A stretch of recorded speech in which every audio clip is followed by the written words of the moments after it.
মানুষ ওরে মানুষ এত খারাপ। কত মাতার বাচ্চারা গিয়ে চলে যায়, কত মাতার নবজাত শিশুকে বাড়ির চাপা দিয়ে হত্যা করে, কত মা পরকীয়া চলে তার বাচ্চাকে পানির মধ্যে ফেলাইয়া দেয়,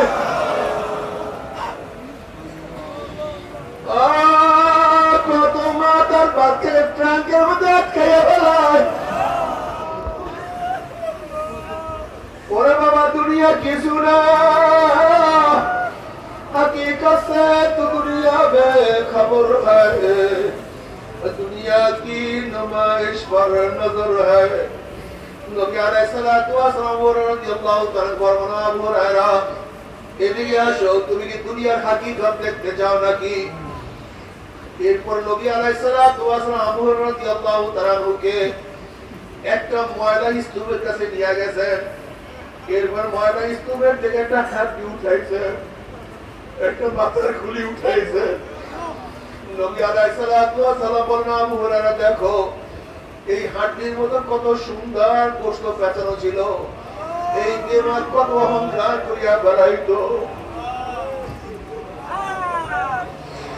এই শরীর রব্বানে কত অনাথ, আজকে দেখো মারা স্তূপের মধ্যে পড়ে আছে। আবু হুরায়রা দুনিয়ার হাকিকত আর কিছু না।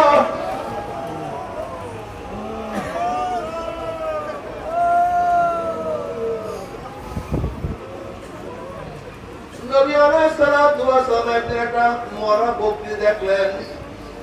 সাহাবাদের প্রশ্ন, সাহাবারা এই মরা বকরির মালিকের কাছে এই বকরির কোনো দাম আছে নাকি? তো না, ইয়া নবী আল্লাহ, যদি দাম থাকতো তাহলে ফালাইয়া দিত না। এই বকরির মালিকের কাছে মরা বকরির কোনো মূল্য নাই, বিধায় তো তাকে ফালাইয়া দিছে। নবী আলাইহিসসালাতু ওয়াসসালাম বললেন,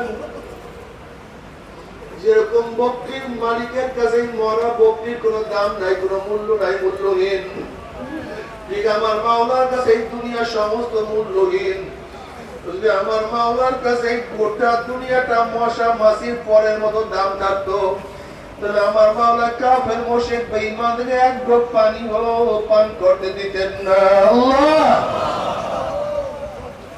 আল্লাহ তুমি আমাদের সবাইকে মাফ করিয়া দাও। বাবারে, আখলাকি হও, চরিত্রবান হও, সব সময় খেয়াল করে। প্রথম যখন চরমোনাই ময়দানে আসছিলাম, তখন তো সদরের কোনো চিন্তা আমার মাথায় ছিল না, তখন তো সাধারণ